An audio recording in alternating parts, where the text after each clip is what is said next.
A little bit about myself. I'm the founder of the NYC Data Science Academy. We offer 12-week data science bootcamp in New York. Our February-April cohort is graduating next week. And we offer a lot of part-time program to working professional and grads.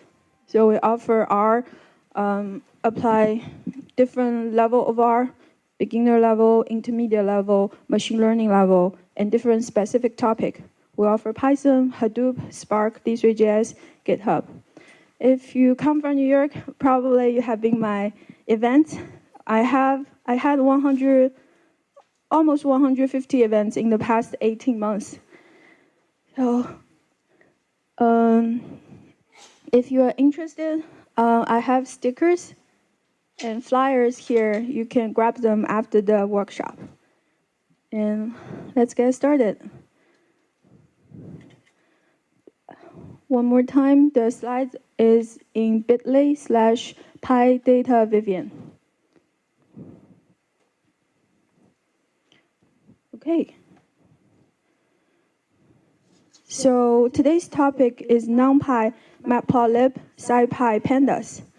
I got this plot from SciPy website. They all have their own strengths.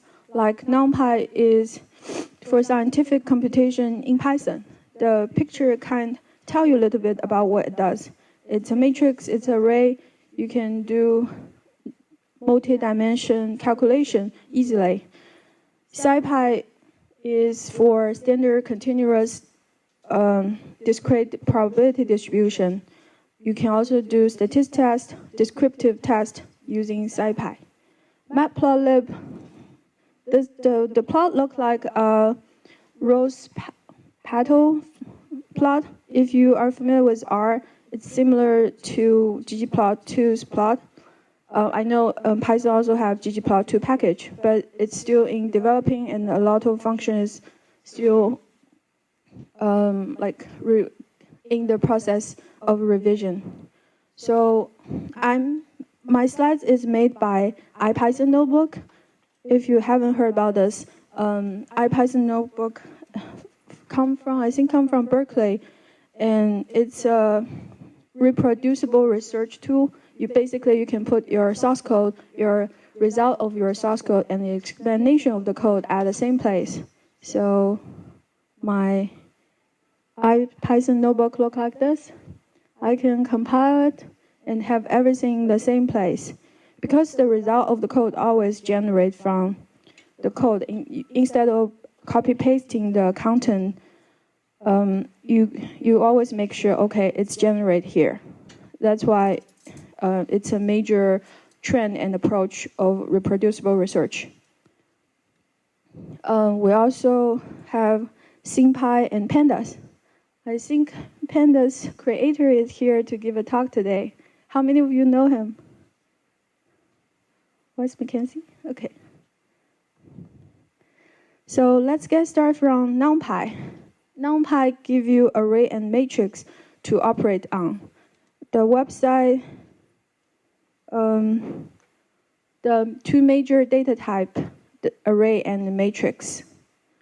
The library is really fast because the calculations are done in C. So if you look into the website, you will see what are the supported data type: Boolean, integer A till integer 64, unsigned integer, float type, complex type. If you are using Anaconda, you can do import NumPy as NP to get started. My workshop usually is very interactive. If you want to follow along, you should have sufficient time to follow along and try everything I mentioned here. So I'll give you 10 to 15 seconds to import your NumPy.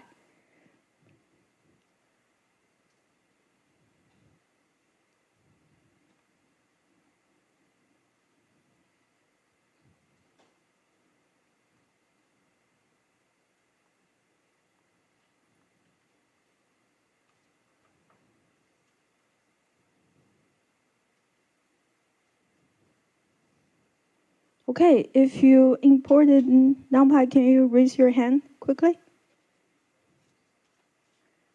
Download the slides. I think you can use Chrome to print out into a PDF. Otherwise, I can provide the long format, the one-page format later. Okay. It's bit.ly, bit.ly/PyData Vivian. And you should get email about the slide link and the password.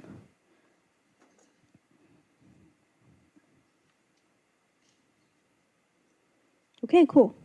So if you from NumPy input array, you can define array A1 and array A2 and use plus sign to put them together element-wise. If you don't have NumPy, in order to add up two, you need to do A3 equal to list from I in range length of A1, A3 dot append. It's a lot of work. So I think A1 plus A2 work perfect for me. Also, if you use regular Python, you can use list comprehension, like this line, A3 equal to A1I plus A2I for I in range of length of A1. Basically, 3 blocks of code are doing the same thing. Which one do you like the most? First one, right? Cool. Okay, beside the plus minus multiplication division, you can also do a little bit explanation. So if you do A1 times 2, you multiply each element by a constant. You can multiply to array. You can square each element in the array. So we have A1 equal to 1, 1, A2 equal to 1, 2, 3. When you multiply to array, you got 1, 2, 3. So you don't need to do loop if you want to do the basic operation. I want you to try one of them, maybe the last one.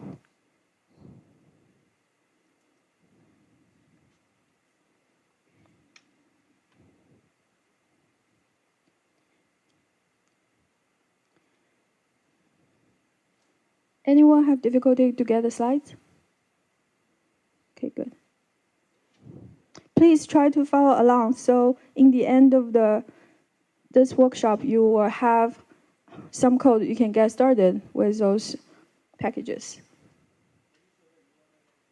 Yeah, sure. Go to bit.ly/PyData Vivian.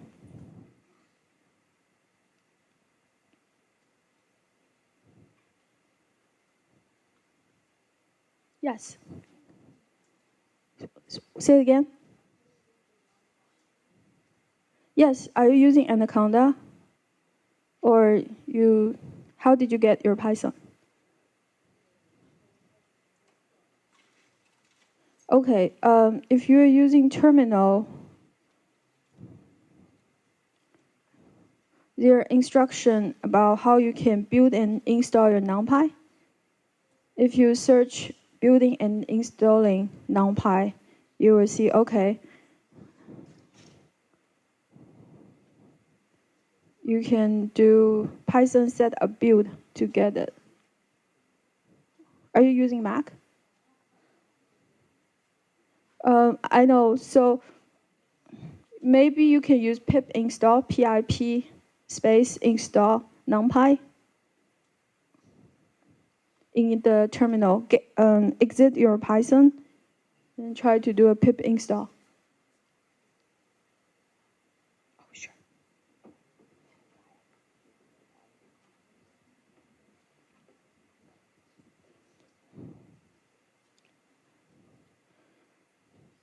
Okay. How many of you finish A1 plus A2? Good. Okay. Next. So in the array of NumPy, you can slice in different elements using its index. Python's index start from 0 if you're counting from left side. 0, 1, 2, 3 till n minus 1. If you're counting from backward, it's negative n minus 1 till negative 1. So here, if you use A10, you're accessing the first element of the array. A11 colon, you're accessing the second to the last element. We got 2 and 3. You can do multi-dimension array. So here I have AM. I have 2 times 3 array. I can do AM bracket 0 bracket 1. The first step, AM0, will slice the first row for me, and it's still an array. Then I slice the second element of the array 1, 2, 3. That's how I get 2. If you use the syntax AM bracket 0, comma 1, you can also grab 2. It's 2 different ways to slice the element from array. Okay, give it a try.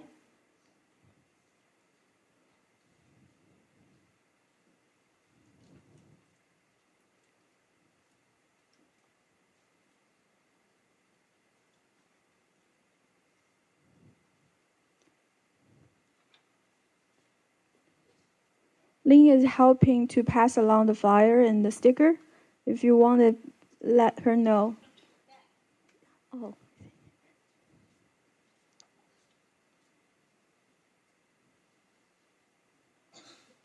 Okay.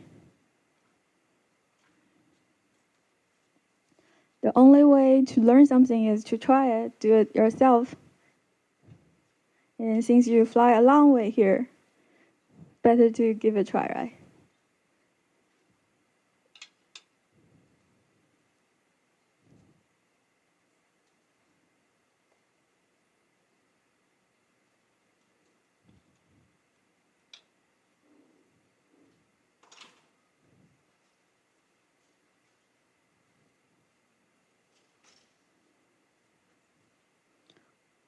Okay, when you finish this, look up so I know you're ready to move on.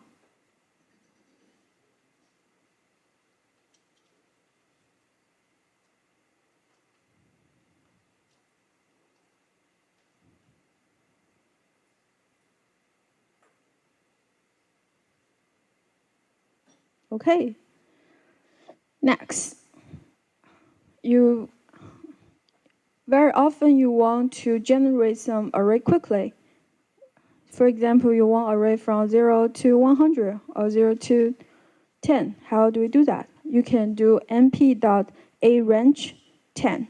Defaultly, the array gonna start from 0, and increment is 1. If you want to set up the starting point, you can say np.arange2 to 10. If you want to change the increment, you can put this as the third parameter. So starting point, ending point, and increment. Just pay attention to the result. You notice here, arange 110.5 is starting from 1 and from 9.5 because it's always left side inclusive, right side exclusive. So if you want to include 10, you will do 1, 10.5, and 0.5. Does that make sense to you?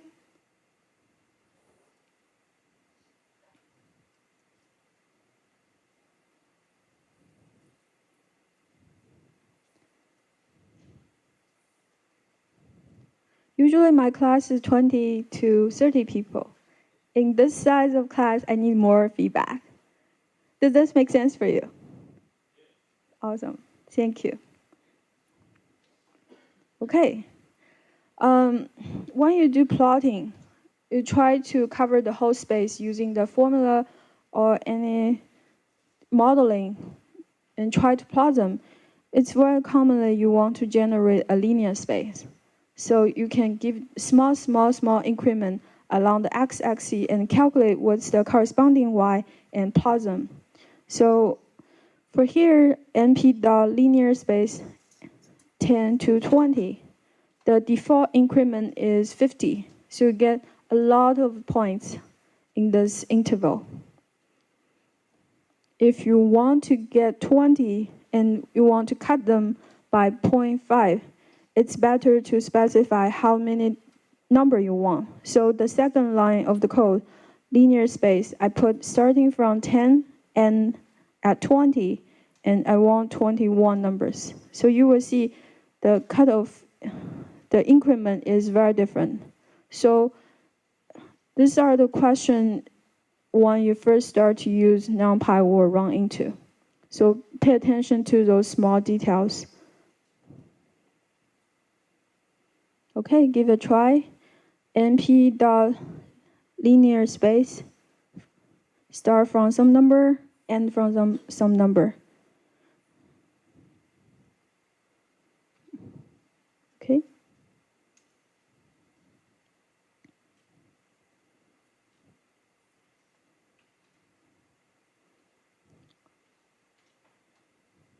Okay, if you want to generate array filled by 0, NumPy have np.zeros. You put dimension of your row, dimension of your column. Do you think NumPy will have ones? NumPy will have twos, the same way zeros are written? What's your guess? Yes, we have NumPy.ones. So we can generate an array with all ones, and we can operate on diagonal of diagonal different places. And what else? What other matrix we use very often and we want to generate on the fly, on the going?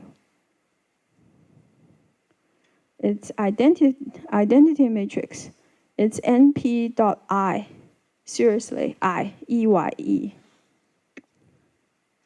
So once you have the 0 matrix, 1's matrix, i's matrix, you can construct a lot of matrix through those basic types.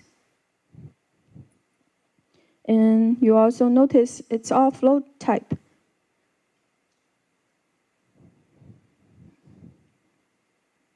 Okay, next, matrix. We finish all the basic about array. So I highly recommend you, when you import matrix, import both mat, and matrix, both of them. You will see why very soon. So let's define a matrix, mat 1, 2, 3, and define another matrix, 2 row times 3 column, and try to slice them.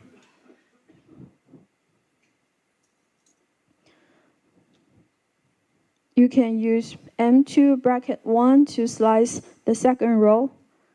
The return type is still matrix. If you do M2 bracket 0, 1, you will get first row, second column.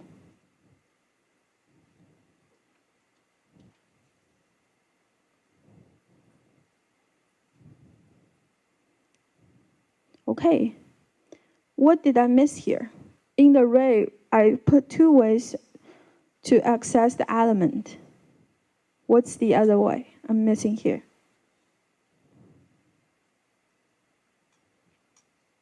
Say it louder. That's right. Give it a try. See whether double bracket work.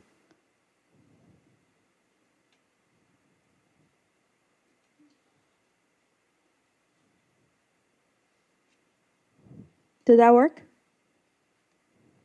No. Double bracket doesn't work. Do you know why?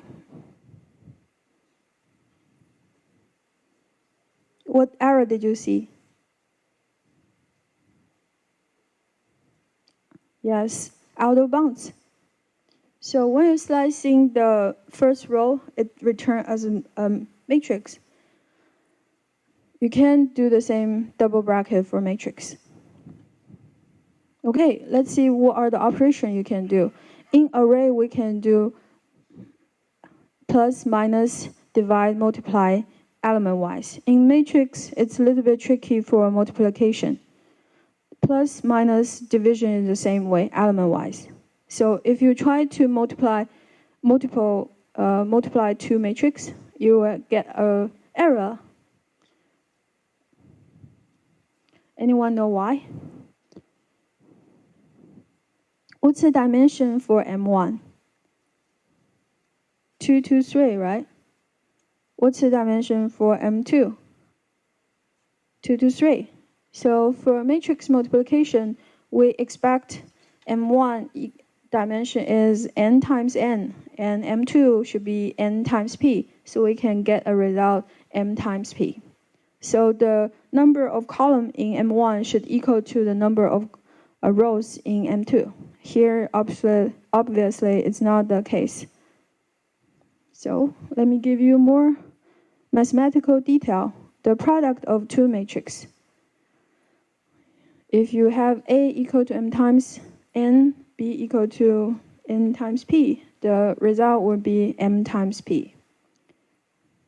So we have two solutions.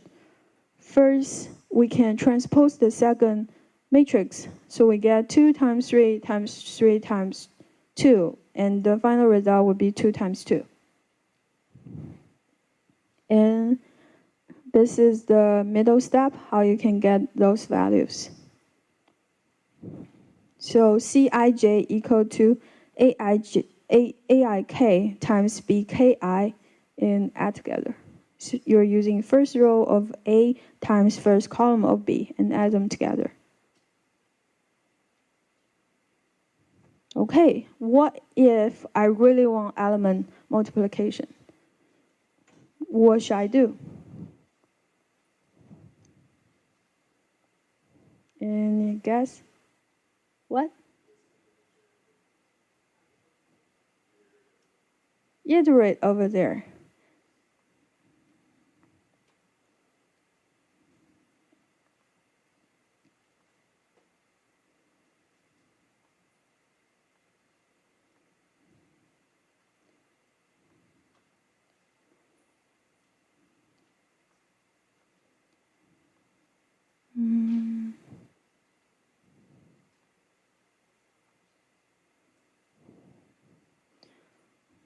I think I have the solution somewhere. Maybe the next slide. Okay, just quickly introduce the shape and reshape. Shape give you the dimension. 2, 3 means you have 2 rows, 3 column. So you can put shape function for array or matrix. You can reshape it.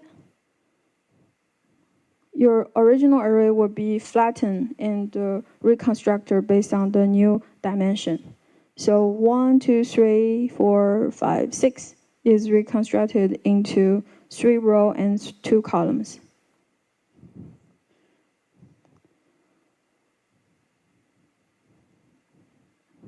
It's similar to dim function in R, dim.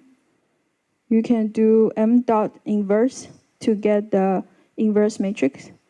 Matrix times its inverse, and inverse times itself will give you an identity matrix. You can do singular value decomposition easily. Just dot svdm.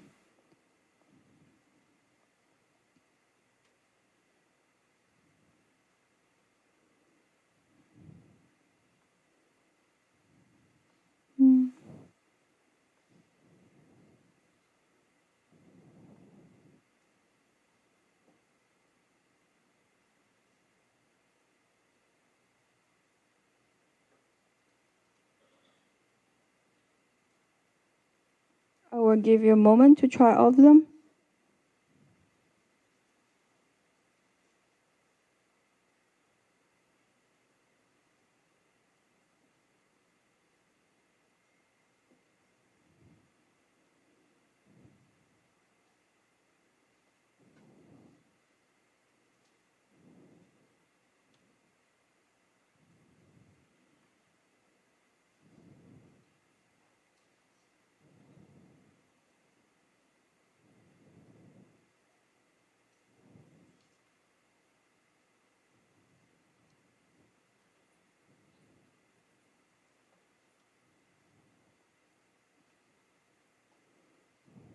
Okay. Next, random sampling. Yes.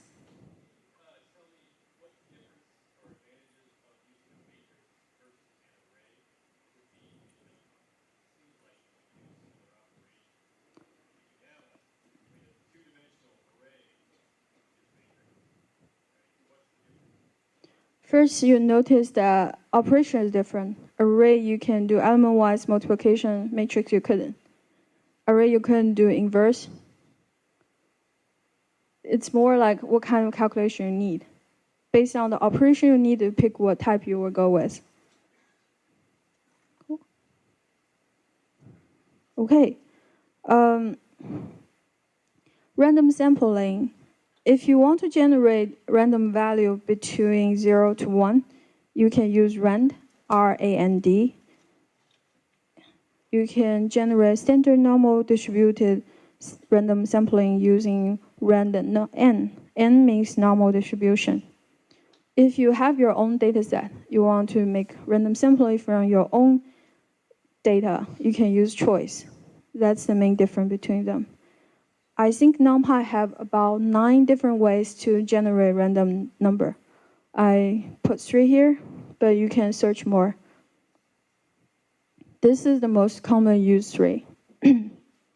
Okay, you can put dimension, what kind of shape you want for your random number. You can set a offset for your choice and pick the size.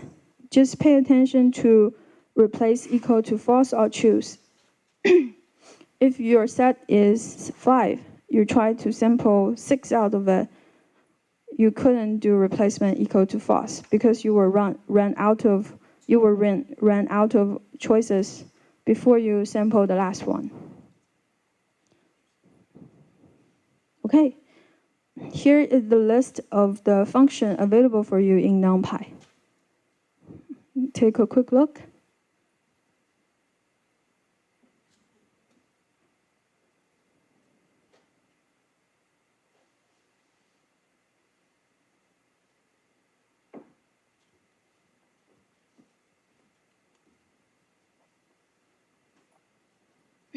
Okay, what's the application for probability? When you grow up, how many people you run into share the same birthday you have? Anyone find someone have the same birthday? It's high chance stuff, right? So why so? So there is a principle called pigeonhole principle. Basically, if you have n plus 1 pigeon in pigeonhole, the pigeonhole principle saying minimum two of them will share a pigeonhole. So it sounds like, okay, in order to have someone have the same birthday in the group, you need to have 367 people. But let's prove it's not the case using probability. We can choose 20 people randomly and calculate what's the probability some pair of them have the same birthday, and try 30 people, 50 people, 70 people, and see what exactly the random sampling tells us. If you use the set function before, set function help you to filter out the duplicate number. So the idea behind the simulation is I simulate 20 people out of all 366 birthday date of the year.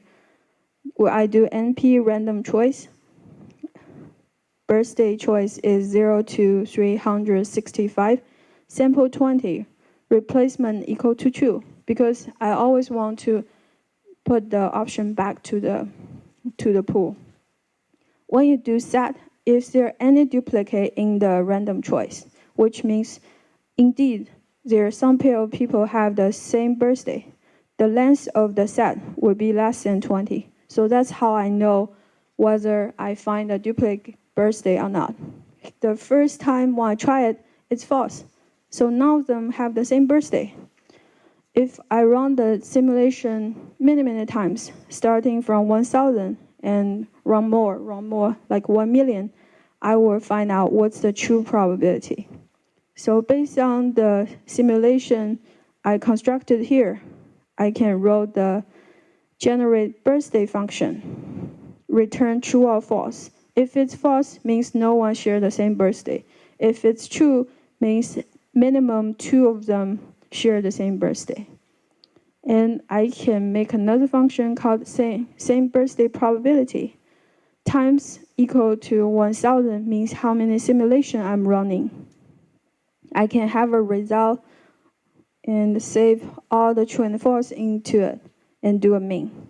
The mean tells me, okay, what's the chance I will get, how much probability I will get true. And for 20 people, it's 45% of the chance there at least 2 people share the same birthday. If I run the simulation 1 million times, it's more stable. It becomes 41%. If I pick 70 people, do we have 70 here? I think so. If you want, we can share birthday later and test this theory. So 99.9% of the chance someone will share birthday. And so it's a little bit counterintuitive. Let's look at the distribution of the sampling. This is a plot come from this website, Wolfram Alpha. So when the number reaches 70, the probability is 99.9. If you want to find 3 people share the same birthday, the probability will be lower, like 30%. So, I lost my Wi-Fi. Okay, it's fine. So this is called birthday paradox or birthday problem.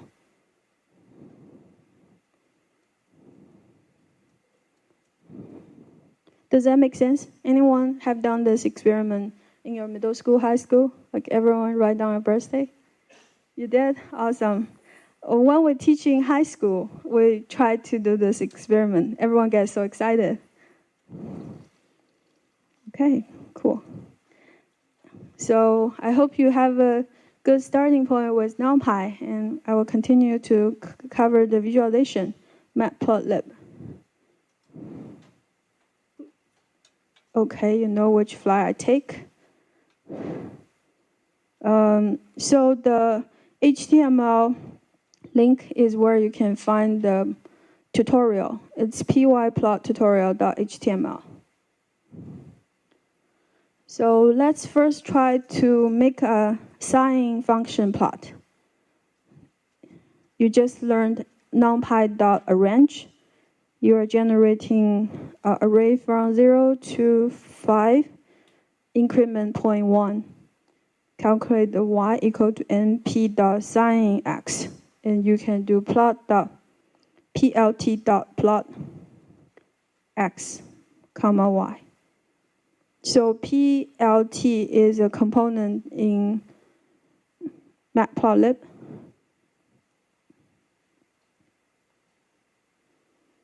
So you can defoliate the plot or connect all the dots into a smooth line. If you want to use different style, you have options like solid line, dash line, dot, dash dot, dot line, point. So let's try a point.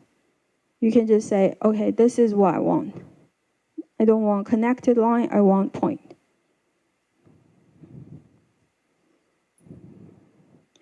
You can have control over the color and legend.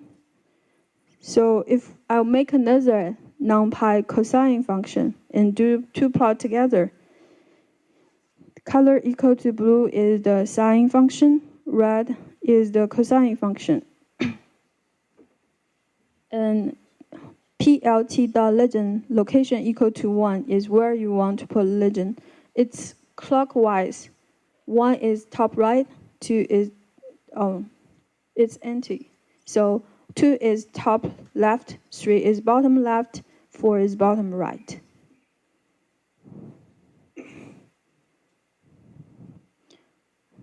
you can fill in the colors. This is the syntax is a little bit difficult. Basically, you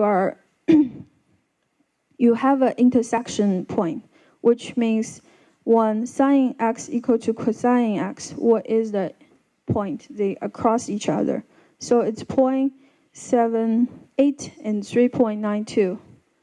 Basically, plt.fill is fill in the top half and the bottom half. That's why you see a tiny, tiny gray line in the between. So you can specify 2 ending points and what's the up curve and the bottom curve. So you have the region you can fill in. Alpha is the transparency level. So if you change to other number, the plot, the fill-in number, fill-in color will look a little bit different. You can put a lot of text in title. So plt.title double quote will allow you to put some explanation about this plot. You can control the size of your words using font size. The plt.text, you can specify what's the x and y to put your text. So I pick 1.60 to specify where is my middle region, which is sine x bigger than cosine x. I can say this side is y equal to sine x, this side is y equal to cosine x. So you can make a very scientific plot using matplotlib. The syntax is similar to MATLAB.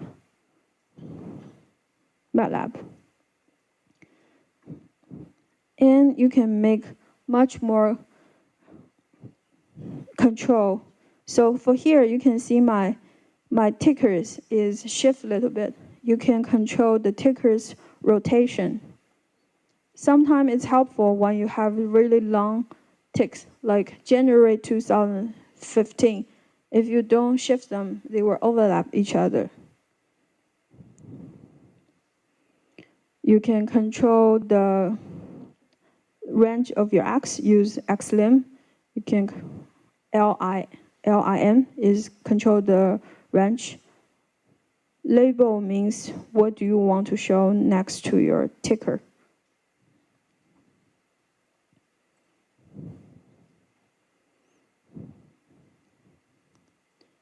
Okay, usually when you make a plot, it's very easy to get the initial one work. And the rest 90% of the time, you're trying to play with the ticker, play with the label, play with the text. Or how do you want to make it look better? Okay, so next we can make a few statistical plots. There is a famous dataset called abalone. If you search UCI, University of Irvine, you can find the abalone.dataset. So you have sex, length, delimiter, height, whole weight, a lot of different attributes about abalone. You can use pandas.read.csv. Pandas syntax is very similar to R. So you use component, you use the read file, you specify what is the column name, and you can slicing the column using the column names. So I can save the height column into uppercase height, uppercase length, and uppercase range. The scatter plot is about the length and the height of the abalone. It makes sense. When the abalone grow, the shell will become bigger. There's more meat in the shell. So the command to make this plot is called scatter. You specify x, y, and the alpha level, how transparent you want the plot look like. So the most commonly used plot, including scatter plot, you want to explore the relationship between two variables. You can plot them x vs y. You can do histogram, you can do bar chart, and the box plot. Histogram and bar chart look very similar, but they have different because histogram require you to define the bin size. Sometimes if you force on bin size, you're gonna have empty bin. But in the bar plot, it's more smoothed out.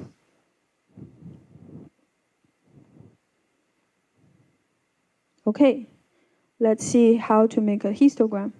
You can use any data set you want. I just find abalone is a really good one.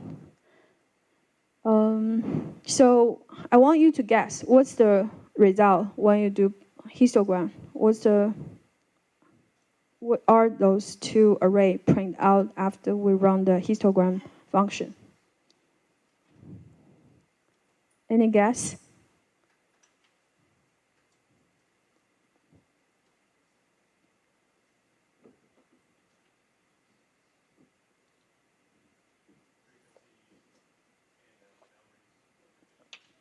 That's right. The first one is frequency, because it's all integer, right?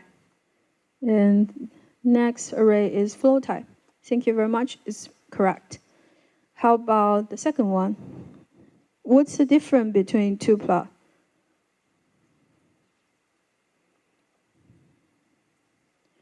Let me shrink it a little bit. What's the main difference between two?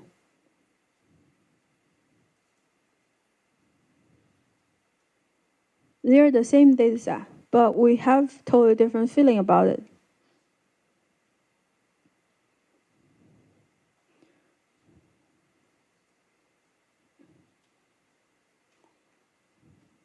Because the bin size is different.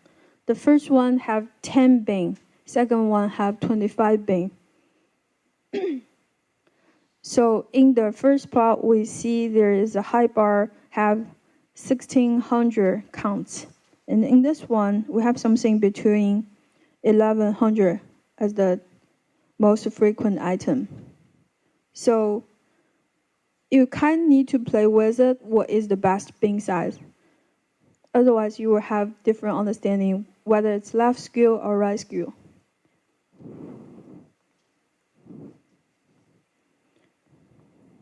Okay. Bar chart, you need to do a little bit work in order to plot it. So for this one, I want to plot what's the frequency between different gender. I need to use SciPy package stats.item frequency. I'm gonna give you more example on this function later when we cover the package. So you can specify your counting the frequency of the sex column and get array female, infant, male as return. When you do the bar chart, you specify what's the range of your x. So we have 1, 2, 3. It's corresponding to the sex count, female, infant, male. Yeah, sure. So bit.ly PyData Vivian.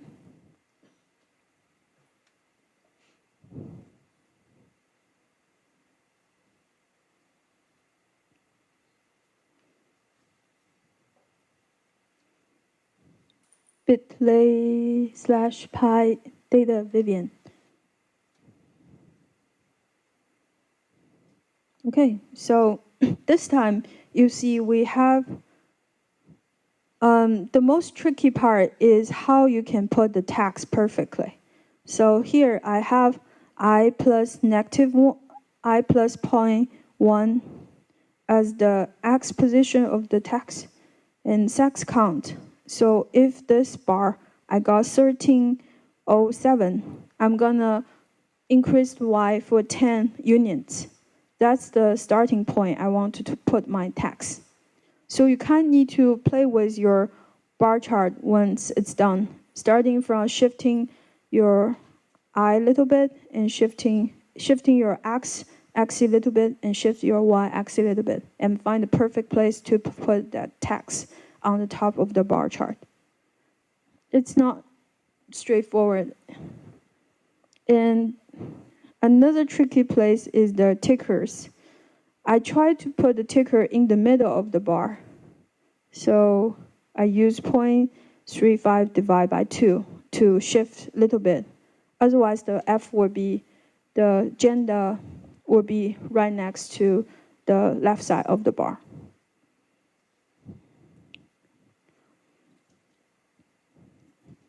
It takes extra work, but it makes your bar plot look more polished. And label the sex and label the frequency is more straightforward. It's just the ticker and where to put the text takes some time. Any question about this?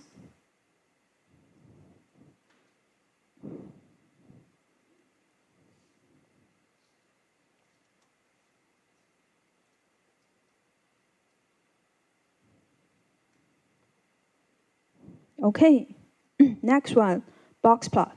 How many of you have seen box plot before? Okay, good. So I just covered the concept fast.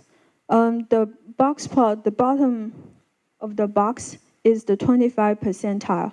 The top of the box is 75% of the quantile. In the middle red line is 50% quantile. Quantile means I'm ranking them. Based on the rank, I tell you, you probably know that because news always report what's the median income of different class, or it's based on quantile. And the top whisker and the bottom whisker is the 25 quantile minus 1.5 interquantile. Interquantile is defined by the range of 75 quantile minus the 25 quantile. So anything above the up whisker and below the lower bottom whisker are considered as outlier. You have 25% quantile, 75% quantile, and the range is the interquantile, IQR. And this is 1.5 interquantile. This is also 1.5 IQR. So I put little text right next to the box plot.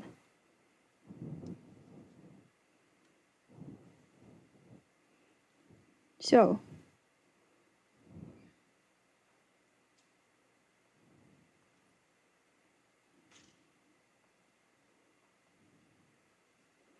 next, once we made the image, we want to save it. So this is the image between what's the overlap between sine, cosine function. I can do image function, put the location I want to save it, the file path and the file name.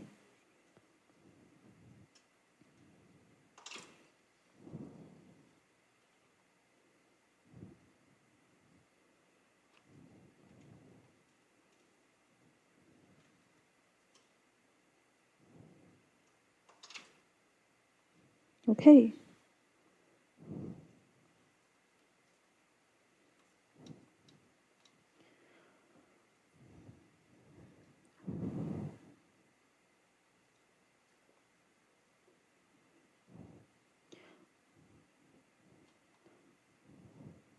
Any question before we move on to SciPy?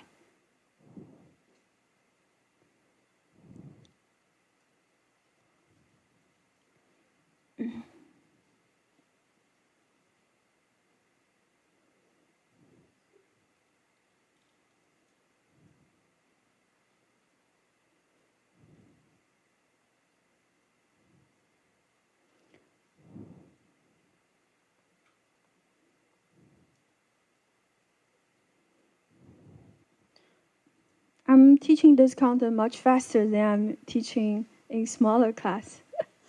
Usually this part of content takes me 4 hours to cover. I think I'm already halfway through. If I ran out of content, can I start to cover scikit-learn? Okay, I'll give you a moment to try save the image.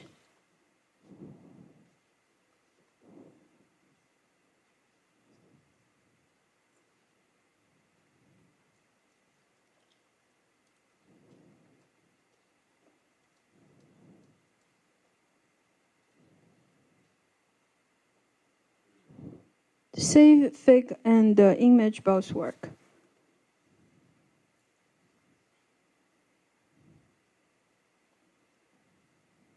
So this is SciFig, plt.savefig. You can also use the IPython display image function.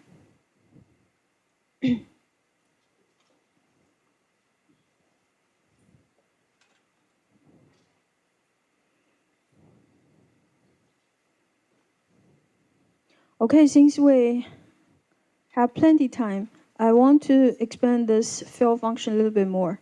This one is different from what we see before. This one doesn't have the little gray line in between. Did you notice that?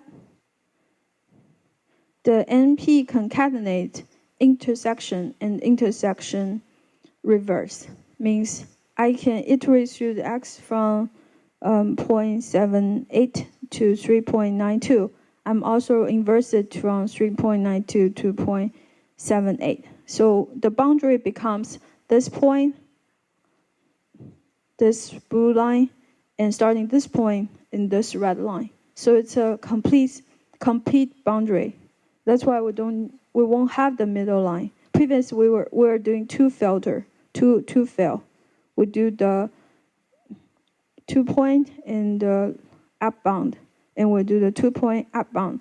This time we connect them.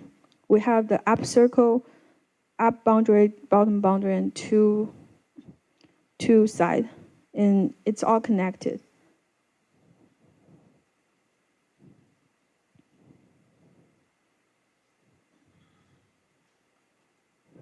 Yeah.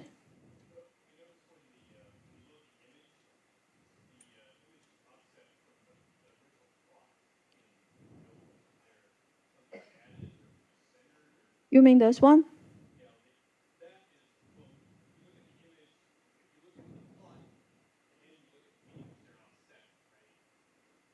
Oh, you mean this too?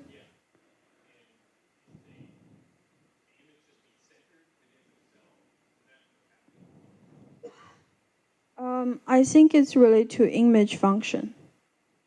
But usually it should be left side aligned.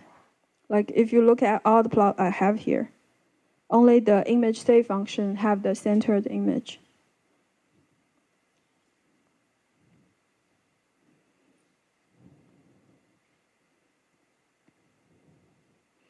Good observation.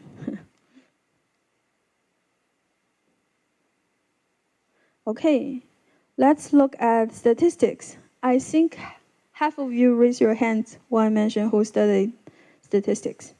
So back to the abalone data. We can use stat component dot item frequent to count it.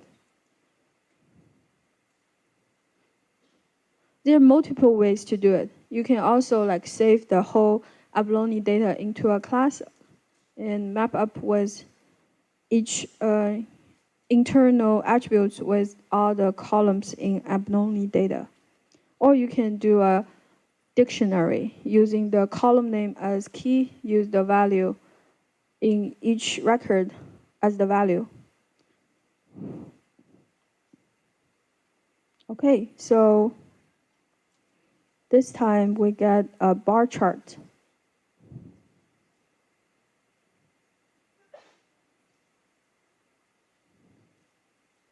So what's your guess? Left side for the array of frequency, which one is the range, which one is the count?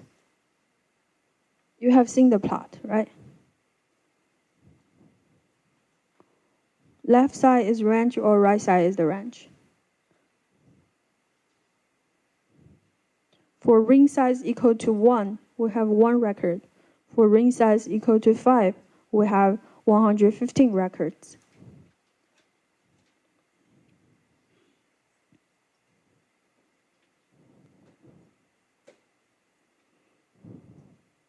In total, you have 29 bin, basically.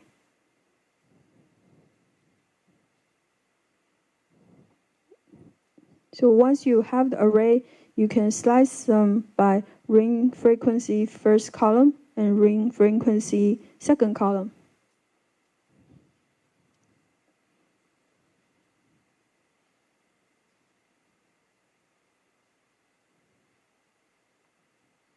Okay, if you use the R, I have a function called summary. Basically, you can just dump the whole dataset and look at what's the basic statistic. Same thing here.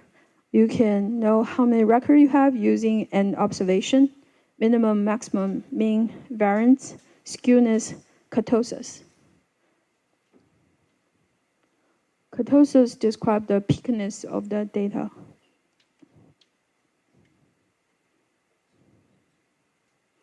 And you can see all available distribution in STAT component. So let's take a quick look.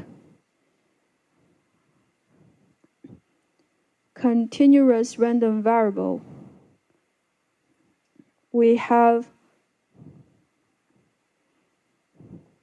PDF, log PDF, CDF, log CDF, SF, survival function, log SF, PPF.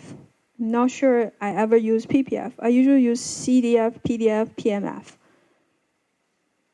CDF stands for cumulative density function. You have entropy, you have fit, you have expect. You can calculate median, mean, variance, STD, interval.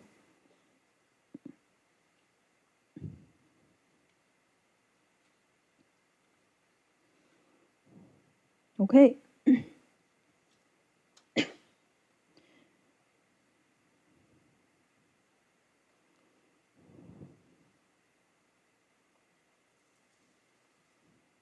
So let's generate a random variable from the normal distribution, mean equal to 10, standard deviation equal to 5.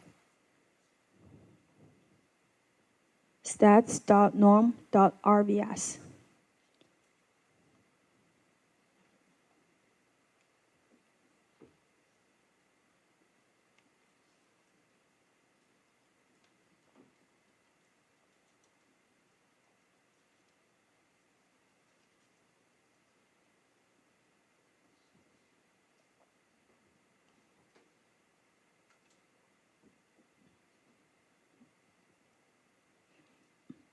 Okay.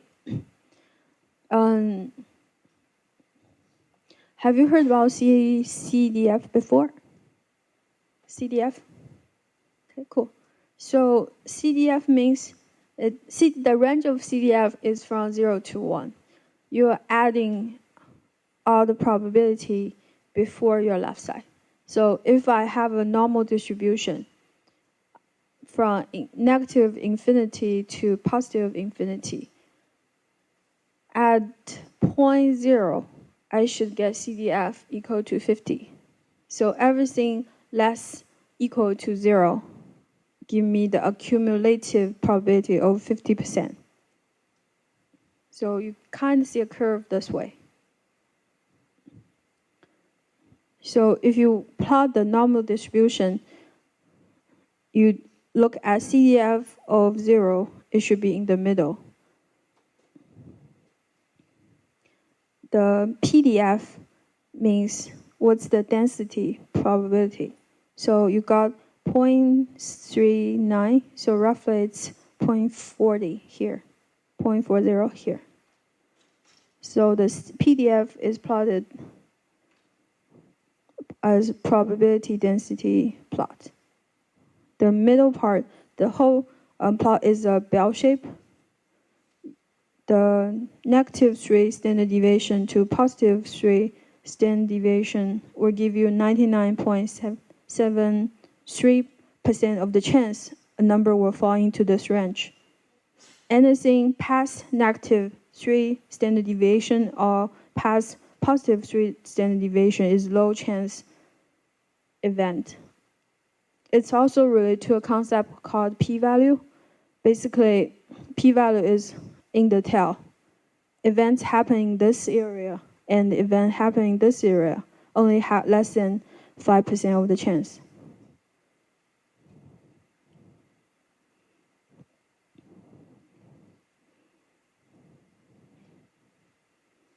Okay, so CDF and the PDF, two concepts can align together. The area below the normal distribution curve is the probability. So when you add them together, it's 99.73. Okay, give you a moment to try this plotting function. Mu is the mean, sigma is the standard deviation. X equal to np dot arrange means I want to plot something from -5 to +5. The increment is 0.1. Stat.norm PDF will give me the PDF function. You can set the size of the figure. So right now it's 8 times 6.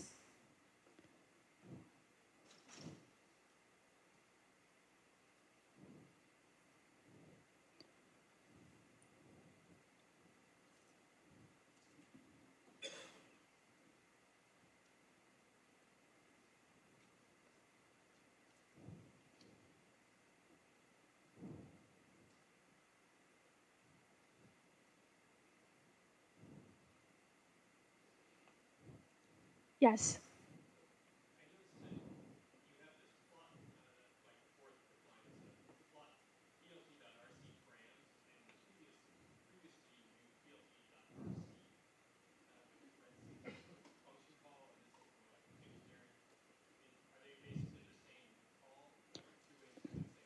That's right.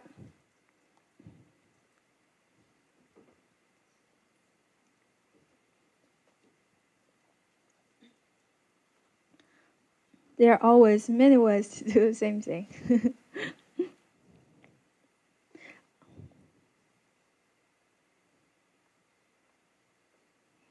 Okay, so if you want to have a binary distribution, like flipping coin, you can use... Sure. Go ahead. Uh-huh.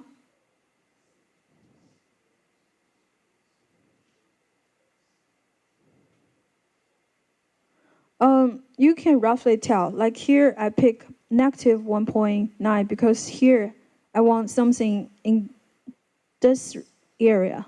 So you can start from -2 and adjust where your y should be. So it's purely based on your x-axis and y-axis.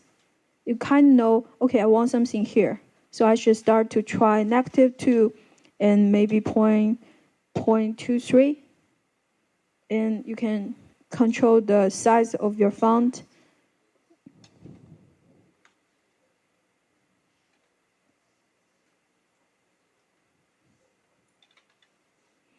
You kind of could know, like the one I showed you earlier, the bar chart of the abalone.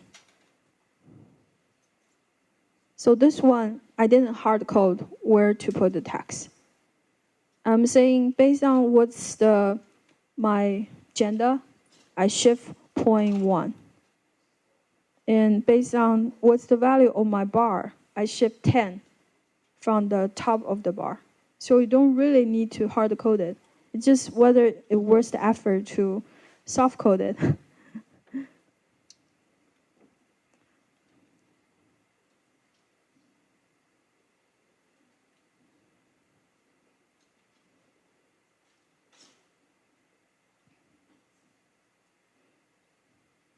Okay, flipping coin, binary distribution. You only have 2 outcomes. That's why this is called binomial distribution. So the probability of getting 2 heads out of 10 flip, you set what's the win, what's total experiment, and what's the chance. So it's less than 5%.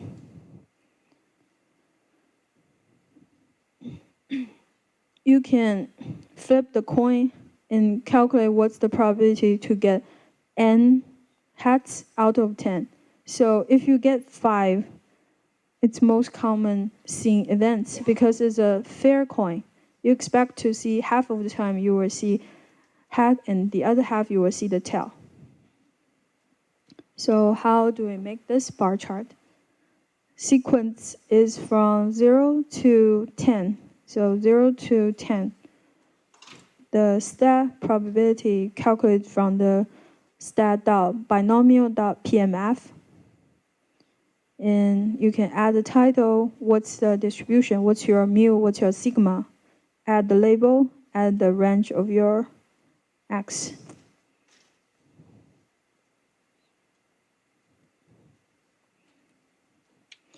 And we can apply this to the real world problem. I always find doing data science, the most difficult thing is to translate what you have seen and into some business logic and implement this into code. So there are 3 steps.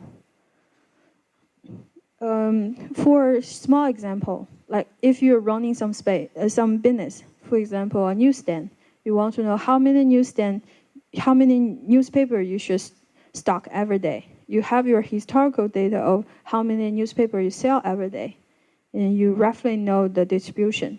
Maybe you sell 70 copies every day, like five more, five less. So you have the normal distribution.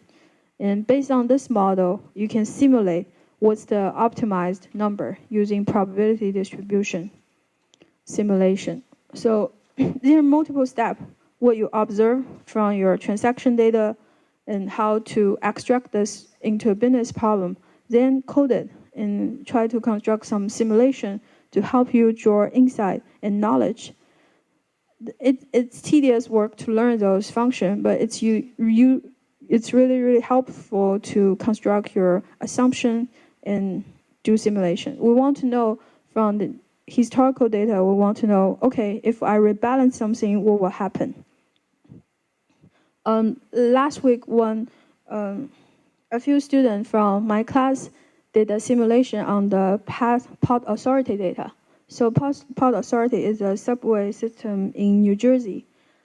Everyone complained they couldn't get on the subway in the morning. It's super packed. So the student tried to look into the turnstile data set and simulate how many people get into the station 1 and get off the station 2, and try to split the stream and try to rebalance the capacity.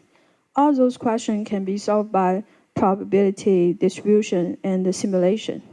So here I have a slide on the most well-known one many years ago. It's called lady tasting tea. There is a lady claimed to be able to tell whether the tea or milk was added first to the cup. Does this matter to you? Tea or milk added to the cup first? If you're British, it might matter for you. So a gentleman called Fisher proposed to give her 8 cups, 4 of each variety in random order. For each cup, normal people don't have the specialty. They will have half chance to answer the right answer. The probability for normal people to get all guesses right is really low, 3 out of 1,000 times. And if you want to get 7 right, 1 wrong. So it's like 0.527 because 7 times you are right, and 1 minus 0.5 because 1 time you were wrong. And you can be wrong in the first trial, you can be wrong at the second trial. So times 8 means you can be wrong at any moment. And there are 8 different combinations of this guess. The chance is pretty low too, 3%. If we use p-value 0.5, we would still say, okay, this is some specialty you have.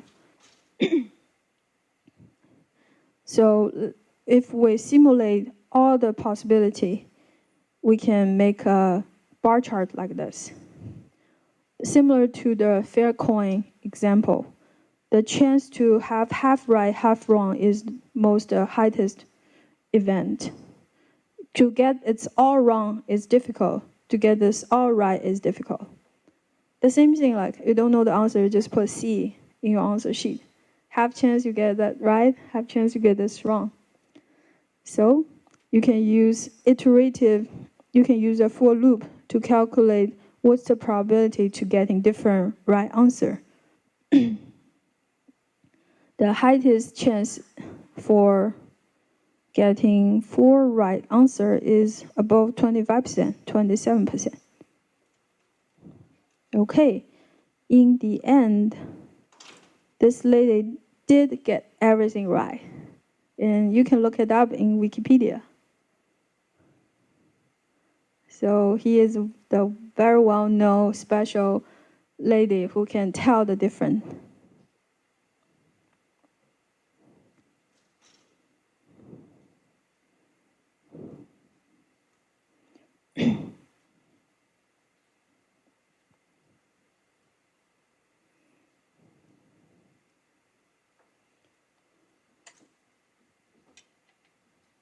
Okay, please give a try. Is there anyone have some idea to construct a similar experiment like this one?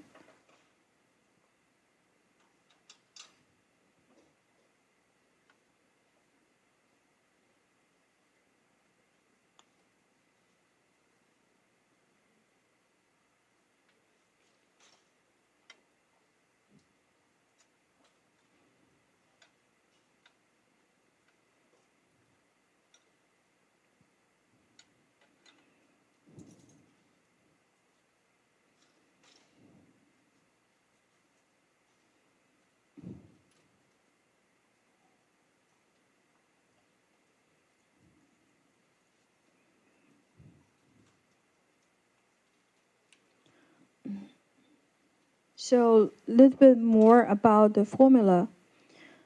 C pick 8 pick x, 0.5x, 1 minus 0.58 minus x is the probability someone will get the x right answers.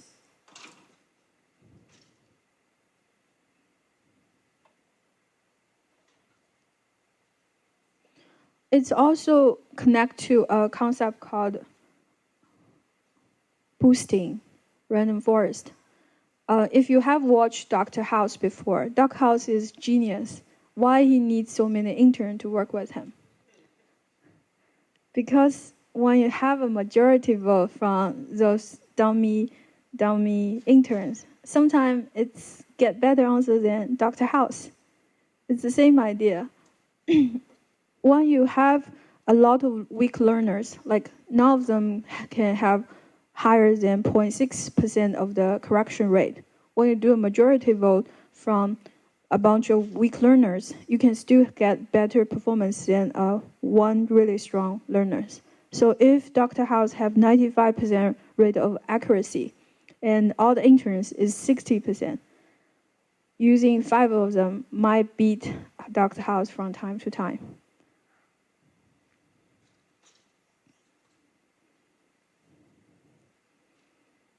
And you can simulate the probability using the PMF function. So you can put I, how many interns does he have? 4, 5? And put a chance, like 60% of the chance they can be right. If you have 30 weak learner, 60% of the chance, overall, based on the majority vote, they will have 96% of the accuracy rate. You can simulate this using the same code here.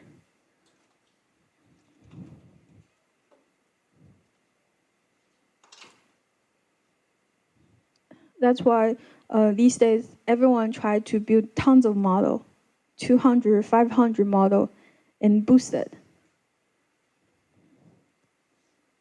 Okay.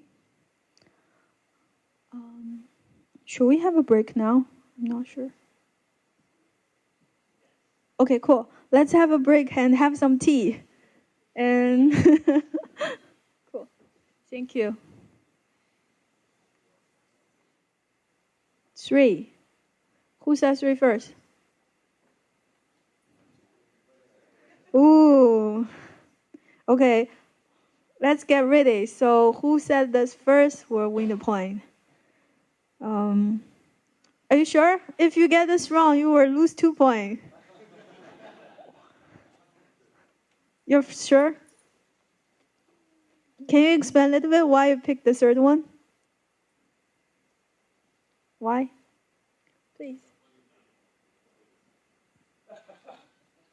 Okay, so 2 point, 0 point. Ready? Next one. First, what's the length of Z?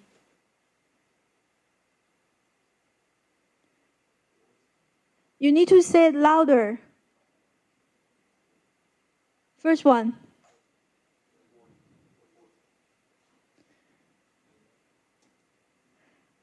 Let's do stand up so we're sure which team say it first. Come on, you have problem to commit. You commit to come here. It's a big commitment.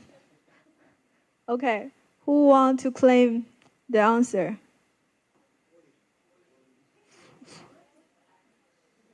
40? Guys, whoever said the answer, stand up for 2 seconds so I can confirm which team said this first. 40. And what's the next one? 10? Yes. What's the next one? 49? What's the next one?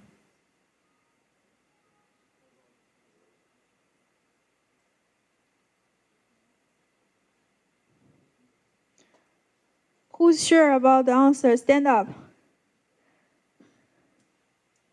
Please.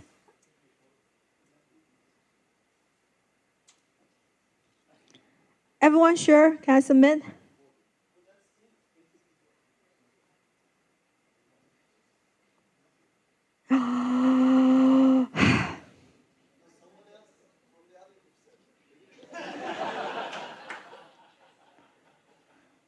So I think you get 10 right. You lose 2 points here. You guys get 2 more.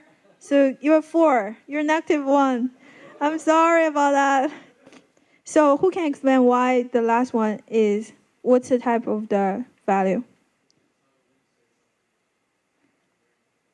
That's right. So it should be int, right? Okay, all right. So the length of Z, why it's 40? What's the default increment? 1, right? And the first element should be left side inclusive, that's why it's 10. And it's right side exclusive, that's why it's 49. Z -1 means we want the last element of this array. Good job. Are you guys ready for the next one? 1, 2, 3.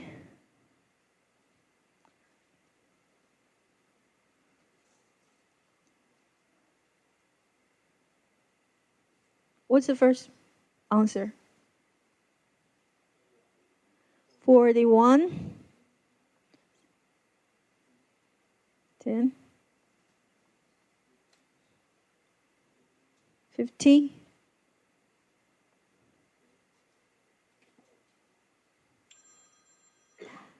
Are you guys sure?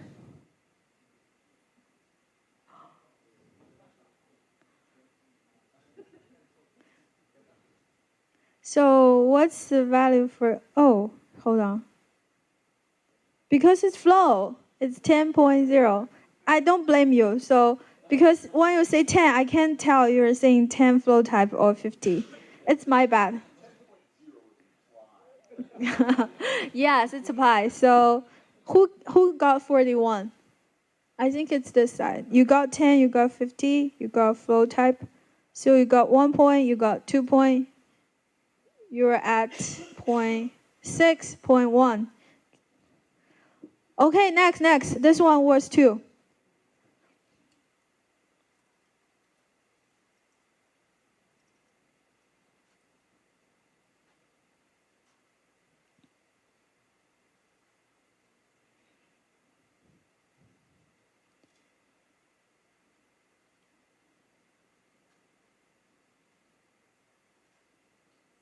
Does arrange include the right side? Does linear space include the right side?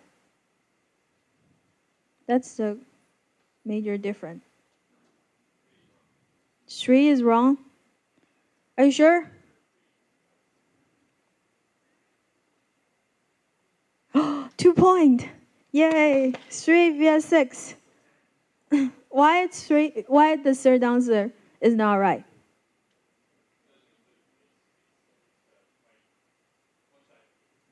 Okay, cool. Okay, next one. What type of the value in the vector is different from the other?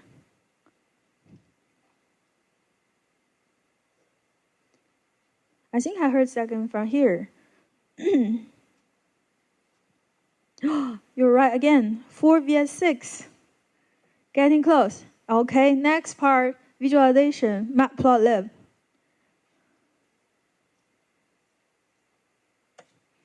I didn't cover this, but you can guess from third and fourth. I covered the first one, the second one.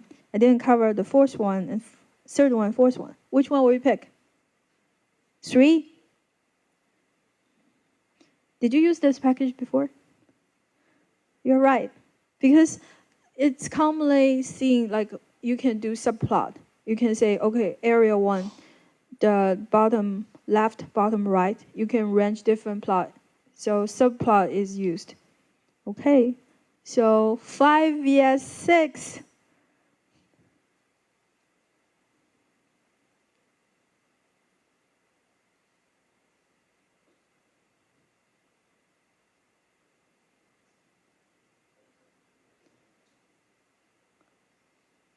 I think you guys say the answer about the same time. Okay, next one. Say it louder so I can tell which side said it.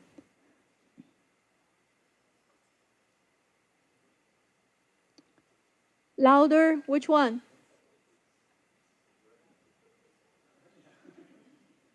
Which one? White ticks. You're right. I use white ticks to control the rotation and the position. Okay. 5 vs 7. Which command I use to draw a histogram? Hist. This side first.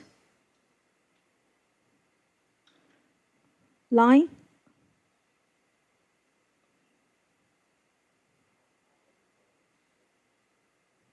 Plot. Polygon. Scatter plot.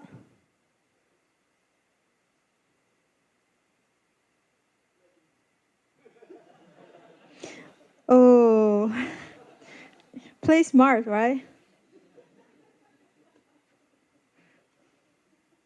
Okay, I think I heard 2 from you guys, 3 from them. Let's see. Is that everything as you wished here, written? Oh, that's right. No parentheses. Extra point. Okay, 3 points for this side, so you have 8. 2 points for this side, you have 9. 8 to 9. Almost there.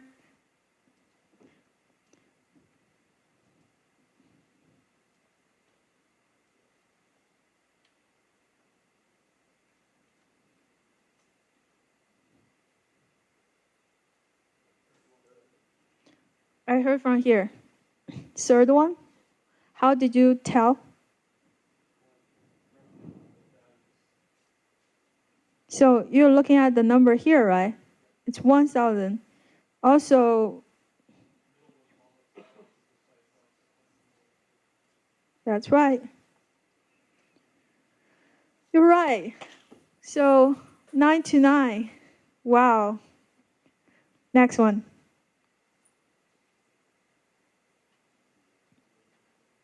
Zero. Cool. 9 to 10. Ready for next one? 3, 2, 1. Oh, I haven't covered this yet. So let's get back to the slides.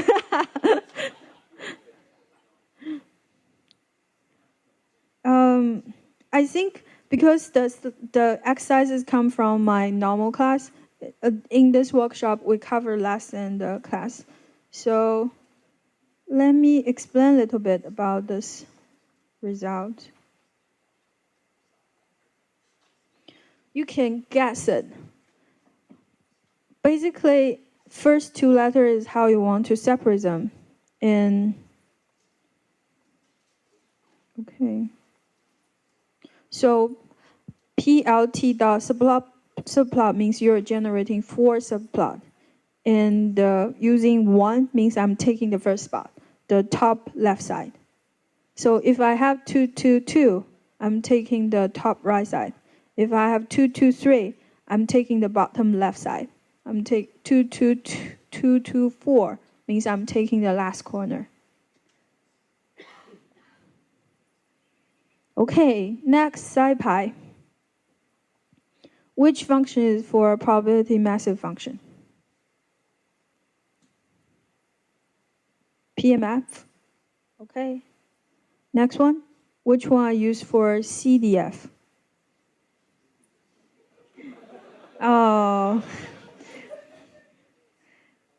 I said CDF. I should say cumulative distribution function. Okay, random variable from continuous RVS in normal distribution. PDF. I heard 1 from here, 2, 3 from here. Oh. Premises? Oh, I need the complete one. That's why. But you get this right. I just didn't put the complete one. Because I put the distribution condition. Stats.Poisson distribution PMF, stats binomial CDF, stats normal RVS, and stat normal PDF. So you need to pick the distribution first, then pick which method you're going to use. Make sense? Anyone know when Poisson distribution is used? Speak up. What data? Count data. What does count data mean?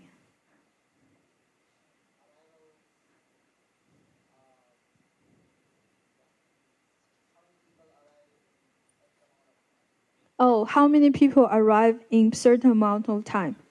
So if you're running a store, you want to know how many people come to buy stuff, you can use Poisson. If you run Subway, you want to know how many people come to take Subway, you can use Poisson. Okay? Next one. Right now we have 9 to 11, right? 9 to 12. Oh. Someone want to sit to the left to help? Or someone want to move? It's close. Almost there.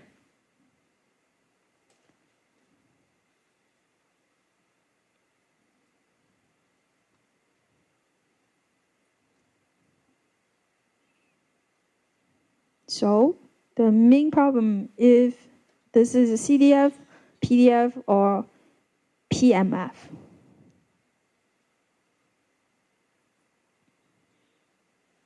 Are you sure?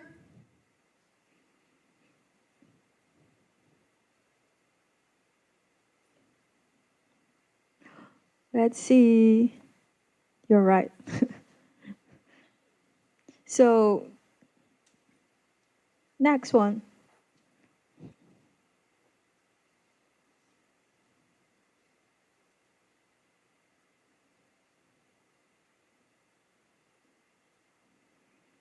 How do we choose from bar in the histogram? How do we choose from CDF and PMF?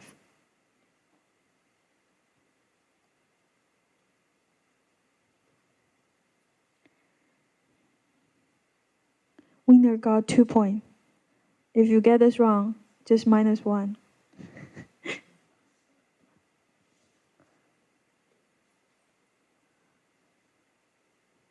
Did you realize no matter what you say, you will get 1 point?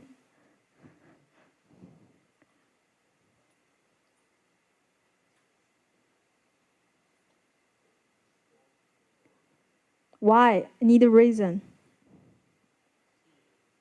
Okay. And why it's bar instead of histogram? What's the main difference between bar and histogram?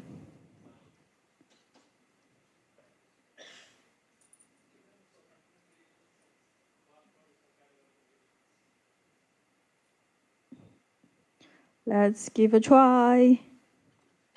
You're right. So 11 to 13.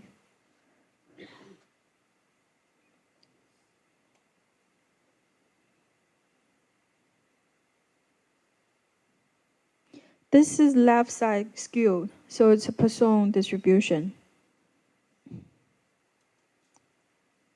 CDF or PMF, histogram or bar chart.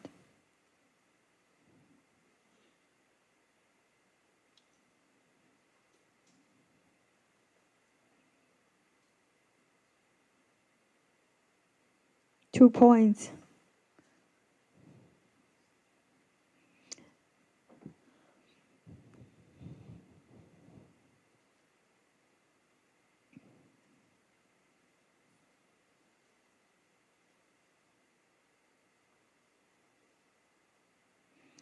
It's a CDF or PMF.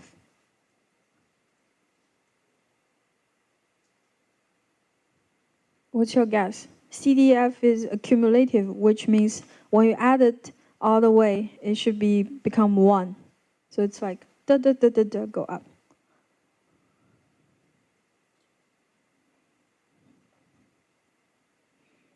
Third one? You're right, 11 to 15. We're not done yet. This is the first part. We also have a pandas text. So left side, you're 4 points behind. But you know it's very easy to make it back very quickly. Are you more motivated to study Python now? Okay, let's take a look. Pandas. So if you have used R before, pandas, I think, adapt a lot of R syntax. The main difference is called data frame. It's like an Excel sheet. You have the same length of column. You have different rows. Each row is a record. So let's take a look. If we make a dictionary, you can convert a dictionary using pd.dataframe data. It looks like a Excel sheet. And you can put int, flow, string, boolean, different type of it. Extract the index. It's going to tell you index is 0, 1, 2, 3, 4. You can grab the value. So everything in the table cell will be printed here. You can grab the column name, the header name. It's going to be U single quote population, U single quote state, U single quote year. Because the name is Unicode, that's why you have little u in the front. Make sense? So when you look at the color, the red part is the index. The top blue is the column name. The middle part, the purple part, is the values.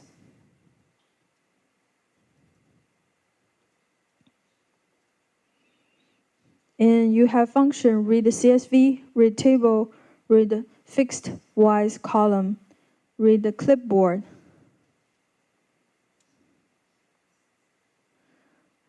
You can use cat to see what, for example, I have a full CSV. You can use any CSV. pd.read CSV will read in this comma separated text file. You can use read table, the same thing. It's just the delimiter is different. You can specify delimiter if you want. Python have built-in SQLite drive. If you import SQLite and connect to your memory database, you can start a connection. we can run the query the same way when we run this part of code inside of SQL. You just do triple quote to say this is a string. And I want to run the string using count.execute query. And count.commit gonna submit this command to the SQL drive. So usually how it works is you have a data drive. It can be SQLite, it can be SQL Server, it can be Oracle, anything can connect to a SQL drive. Once you have the drive, you specify your username, your password, what's the portal is it, and establish a connection. And you have string written by quotes, and you can execute this using count.execute or count.commit. You can insert data, you can fetch data, you can create table, delete table. You can do the same thing as you're running inside of your SQL drive. How many of you have SQL experience before? Good. So once you make the table, you define what's the column name, what's the type of the column. A, B, C, D, the first one is var 20. Var means the length is not fixed, but the maximum is 20. It can be 1 to 20. C is real, D is integer. And we can start to insert value. We insert 3 records. Each record have four value. We can use insert into test is the table name, and the value equal to question mark, question mark, question mark, question mark. Means we're putting placeholder to insert the data. Then we do execute many, means I want to do multiple insertion. If you do execute, it's only gonna insert 1 record. So you can run statement and what's the data I'm inserting. It's pretty similar to C syntax, so this question mark is placeholder for the first column. Second question mark is the placeholder for the second column. And you're gonna insert for 3 times. Okay, you can read the data using select star or select all from the test. Type of cursor. In database, there is a concept called cursor. If you have like 1,000 record, you fetch the first 100, the cursor is gonna go to 101. You keep fetching another 100, it's gonna go to 201. So it's important to know where your cursor is. If you finish the first half of the table, you still want to go back. You need to close your connection, open it again, so the cursor can be moved back to the top again. The cursor.fetch gonna fetch all the record from the table. So we have 3 records. Return a list. Each of them is a tuple. So if it's easy to grab data from database inside of Python, make your life much easier. You don't need to go there, dump your data, then read in the CSV. Okay, here example using pandas IO SQL. When we open it, we can see a data frame type of result. And beside of insertion, deletion, we can do join, and we can do filter. So how does that work? First, we can make a data frame, arrange 9, reshape 99 means from 0 to 8, I'm putting them into 3 times 3 matrix. Column name ABC, index is the row name. The same thing for the df2. df is shortcut for data frame.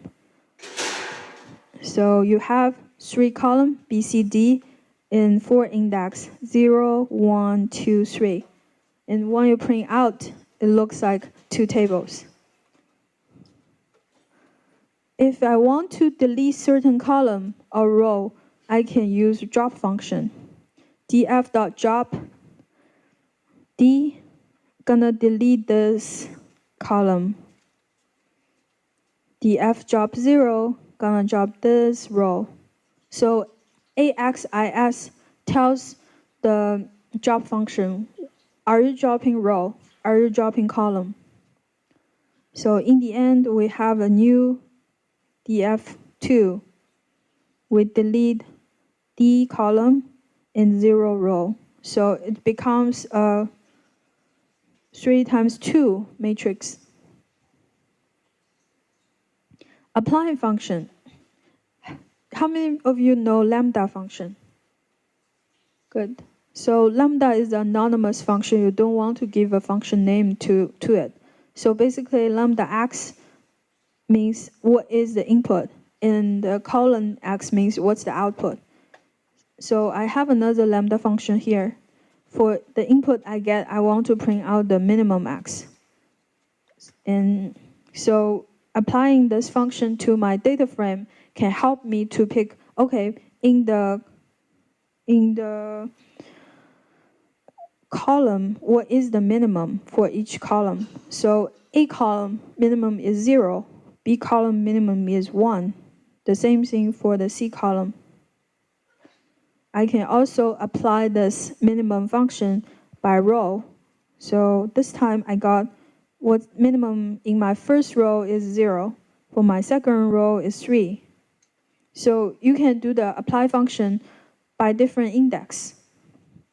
If you want to generate a summary type of result, you can define your own one-dimension array, PD series. Print the max, print the minimum, and do apply. So this function gonna apply to each column and return the minimum and maximum for each column. So we have 6, 0 for column 1, column A. You can customize your own apply function for the data frame.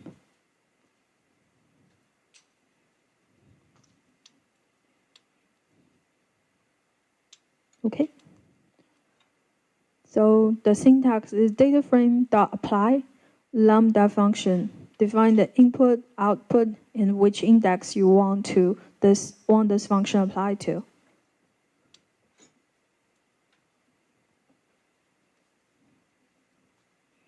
Okay. Make it simpler. You can do f dot minimum x equal to 1, x equal to 0 to get the result. You have a lot of functions you can call. Count, argument minimum, index minimum, quantile, sum, mean, median. You can also do df.describe. It's gonna give you the count, mean, standard deviation. So you have a rough idea how the shape of the column look like.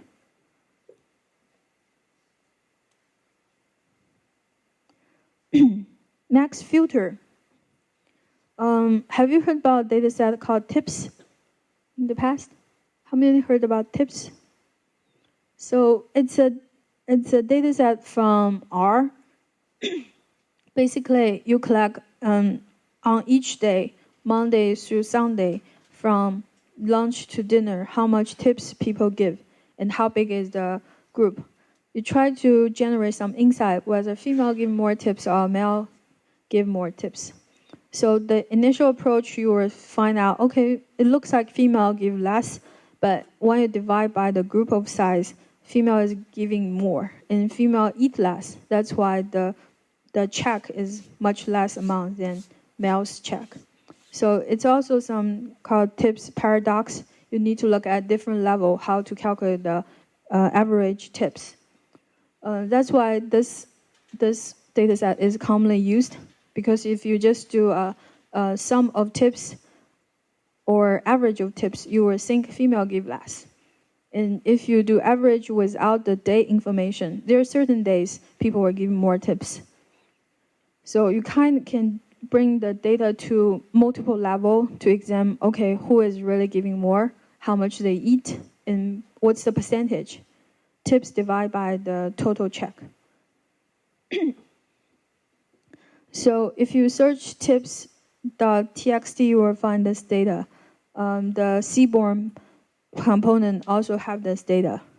You have column total bill, tip, gender, smoker, which day, time, and the size of the party. Tips.head give you the first 5, tip.tail give you the last 5. And you can also specify what are the rows you want to access.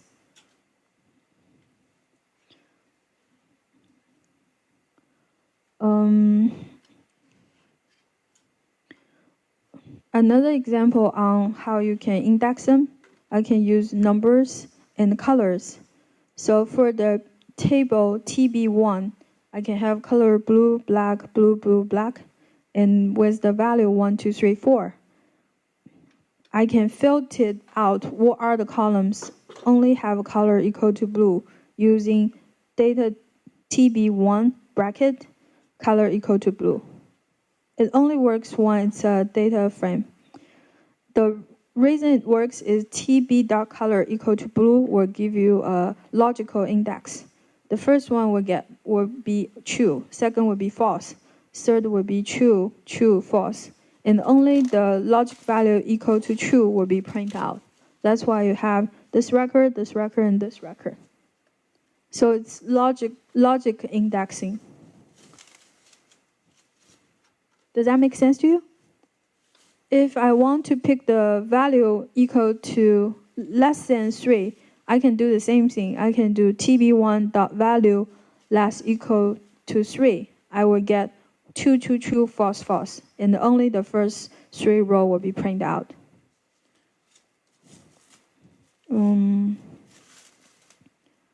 So you can group multiple condition.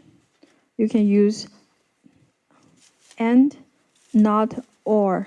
Sorry, delete one of them. For example, if we pick color equal to blue and the value within 1 to 4. So for blue, we have value 1, 3, 4.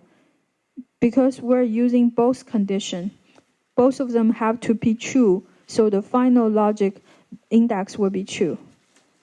And we got true, false, false, true, true. And it's going to print only 2 rows of the record. If you use the little tilde, it's going to reverse the true and false result. So which means you want value not in 1 and 4. And you will get the value equal to 3. Does that make sense? Sometimes you don't know what you want. You just say, not this one. And I'm open to other choices.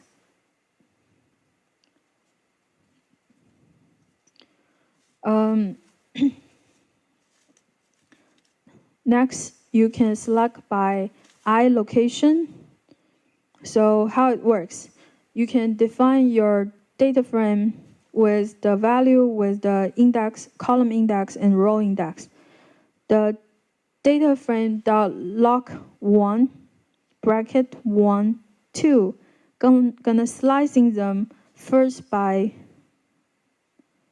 the row, use row 1, and keep slicing by the column index, so 1 and 3.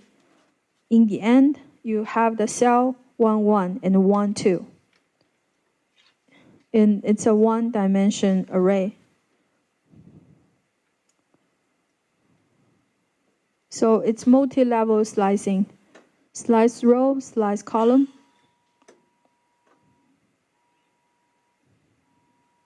If you want to choose more than 1 row, you can do 1 colon. It's going to choose everything after 1. So basically we're saying I want all the rows. 1, 2, 3. And I want the first column, second column. So I get 3 times 2 data frame. If I only want the last 2 column, I can say 3 column.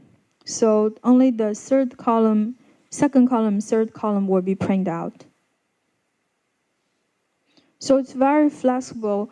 you can use the name to slice in the certain part of the data frame you want.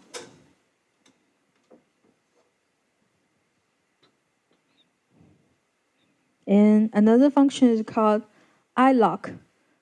Using iloc, you no longer use the index name, you will use the number.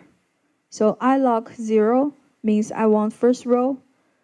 Column 3, I want all the columns. So I got an array of 0, 6, 3. If I specify 0, column 1, I'm getting the first row and the 3 column. And the shape is different. The first one is series, the second one is still a data frame. So always pay attention to the return type. Make sure like it's still return data frame. So you can still use all the operation applied to data frame.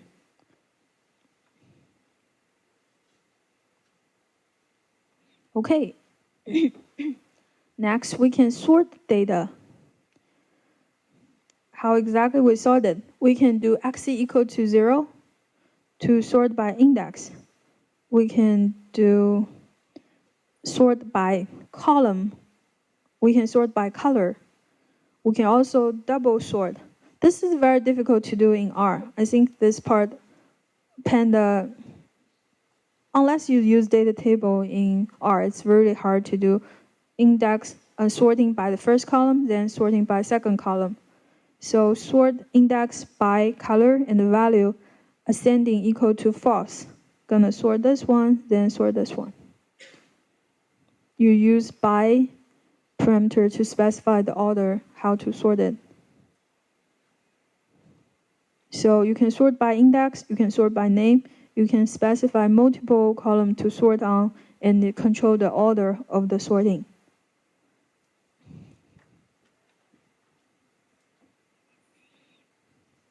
Okay, group by.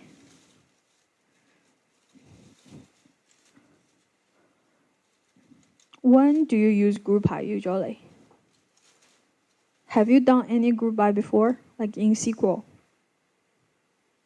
Yes, when do you use group by?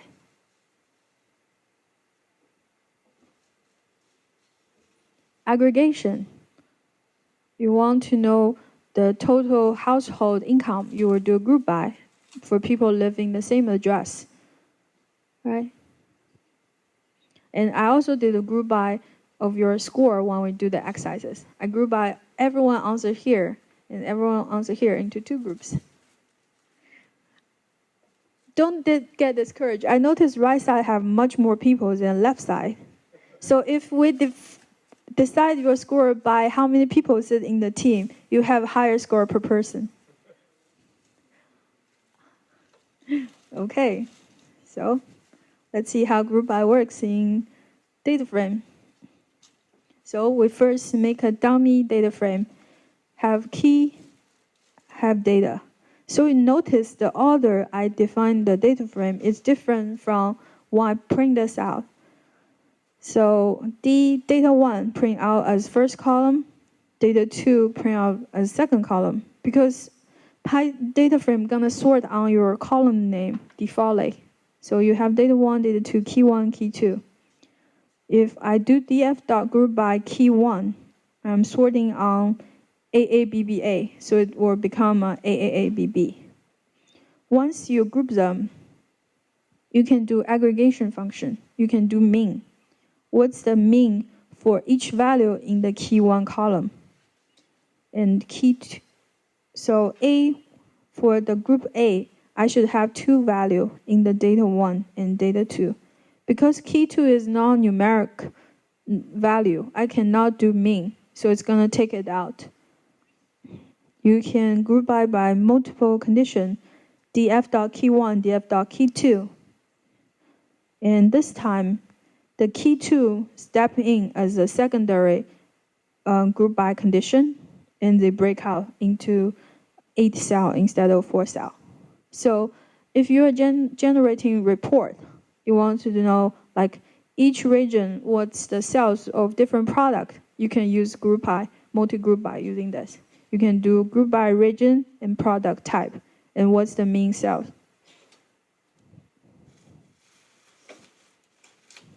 Who have another example of how to use group by this way?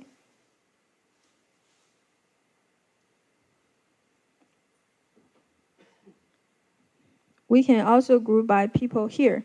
Key 1 could be your level of Python, and key 2 could be all the sessions you plan to go, and see how many people fall into each quantile. Okay, collection of the group function you can use with the group by. You can do size, count, sum, mean, median. The non-NA value will be kept. The NA will be filled out.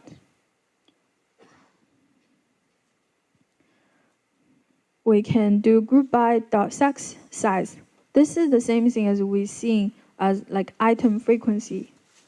So different sex separate, you calculate the frequency. Group by sex. Once you separate the sex, focus on the tip column, calculate the mean. So you see parenthesis sex, bracket tips dot mean. You can do the same thing for maximum. Specify what object you're grouping by. What's the column you're looking at, you want to aggregate. And we have learned sort by tips, ascending, then group by sex, dot first. Who can tell me why the first return 2 row of record? Shouldn't first be just 1 record?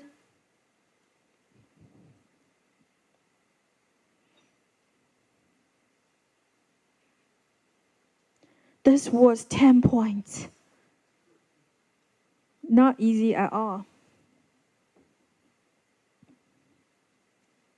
I have a hint. Why do group by sex.head? Instead of getting 5 records, I get 10 records. So first, give you 2 records.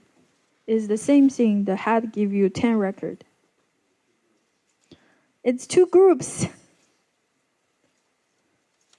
Once you separate the groups, you're saying, I want the first record for each of the group. Female will give you a record. Male will give you a record. That's why. No worry, I have more big price tag points coming, big points question coming up.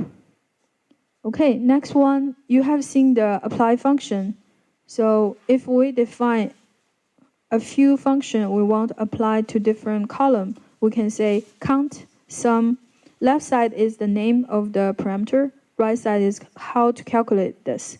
So you can see count equal to length of x, sum equal to np.sum.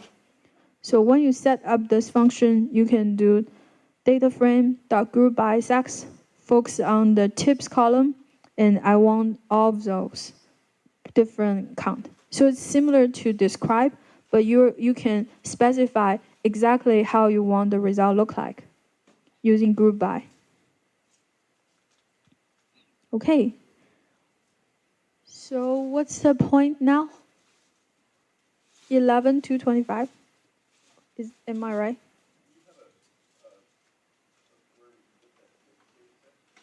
Yes. Google tips and put R. It's very, very commonly used data set. Tips in R. Maybe you can put total bills, so you can specify one of the column. Okay. Once you did, you can use value, index columns, aggregate function, fill value margins to generate your pivot table. So give you an example. The tips dataset, you can pivot based on sex and the smoke, and the rest of the column gonna be pivot based on the group condition. You only aggregate all the numeric column. So the female party size non-smoker, So you can kind of see, okay, for a smoker, what's the average party size? What's the average tips? What's the total bill?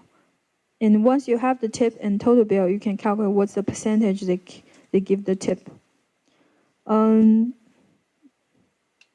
Next pivot table is more complicated than this one. The first index part is the same. You use sex and smoker. The column side is the pivoting part. You are separating based on different day. Friday, Saturday, Sunday, Thursday, and all. And the cell value is the tip. Margin equal to 1. So you have the full overview how you can break them into different level of the data.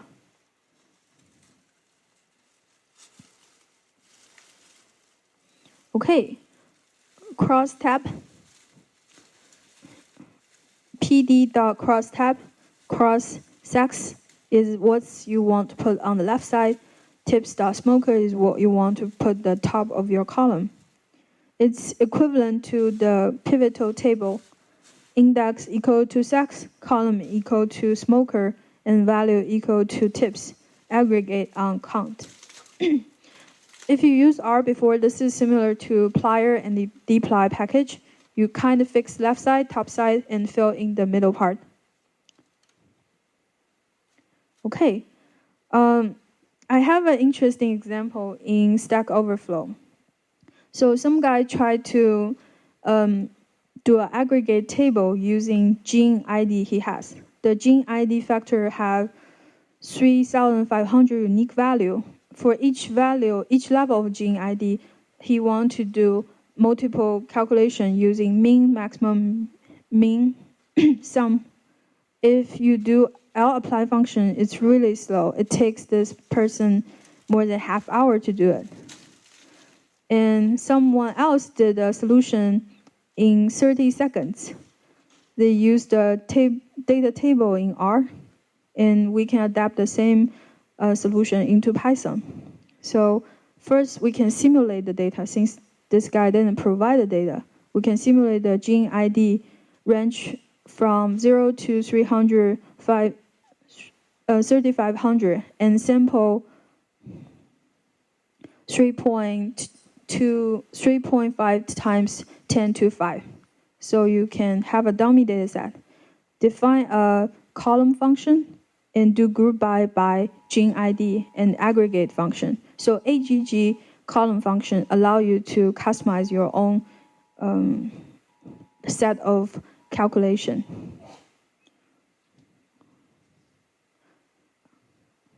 So you have different gene ID. What's the starting? What's the length? What's the PCD add? I would say this function is really, really popular and have a lot of real-world application.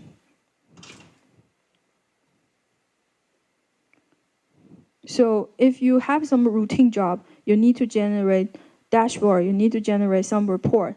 You can just write everything you need into the column function and try to aggregate a final table. You can check quickly. And you can do a plotting function to help you to read this data faster.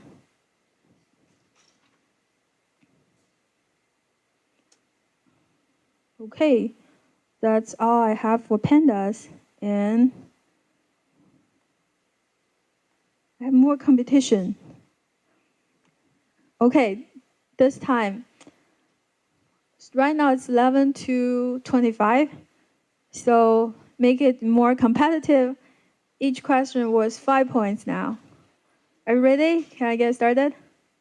1, 2, 3.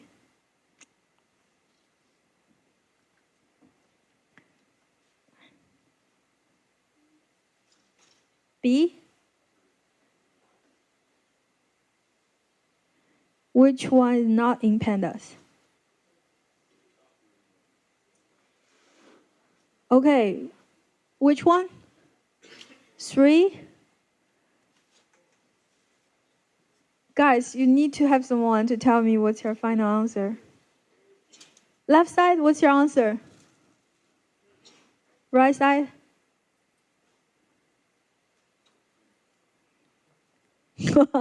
Okay. Okay, what does this code return?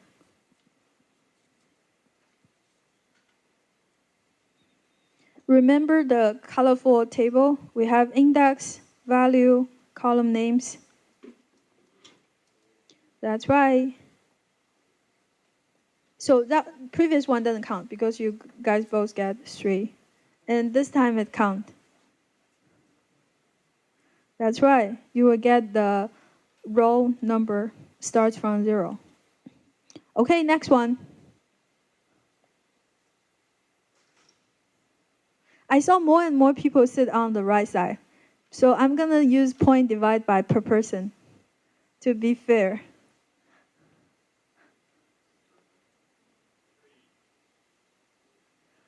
Can you tell us why?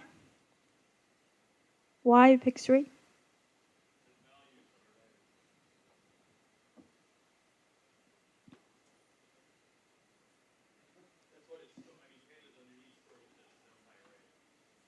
Can you speak up?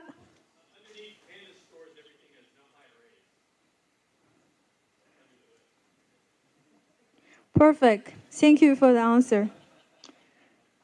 So you're saying if you don't have NumPy, your Panda doesn't work. Panda is purely dependent on NumPy? Good. Okay, which one is incorrect?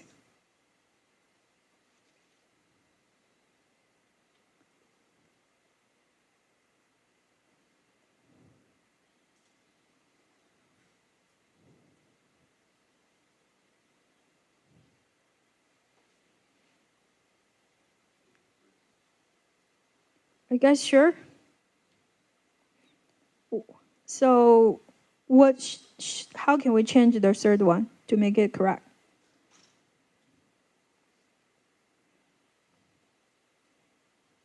It should be this one, right? It should be 1, 2, 3, 4 because we specify the index of the object. Oh. Oops. Maybe I saved the wrong answer. None of them right, sorry. No, I think when I coded the answer, I didn't code any of them. Okay, next one. But I think you guys got 40 now. I'm counting silently. Okay, what does this index return? 1? The first one, right? The index and the column. Sorry, I won't submit again. We just silently check it. Something wrong with my backend job submission. Okay, what's the column here?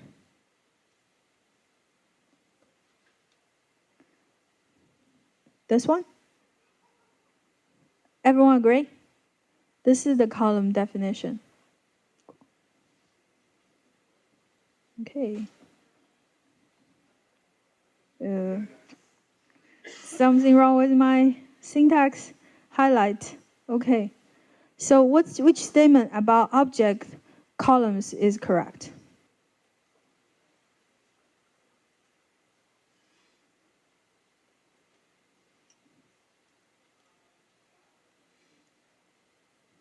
None of them?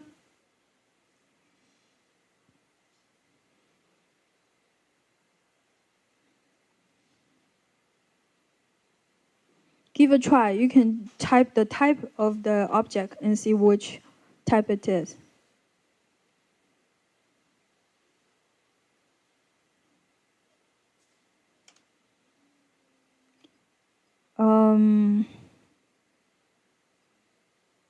So using double bracket columns, what would this return?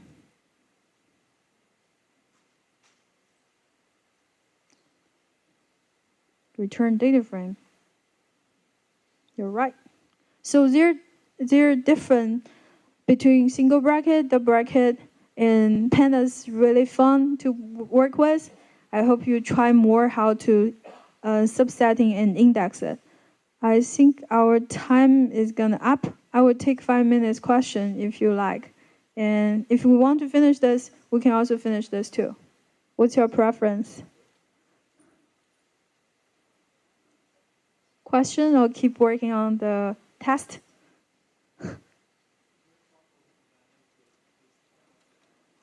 If you already get my slides through the link I share, I can send a PDF afterward.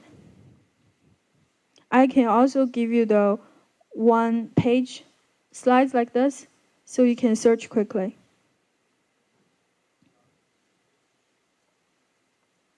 Okay, I saw more and more people on the right side, so your points per person gonna be lower and lower.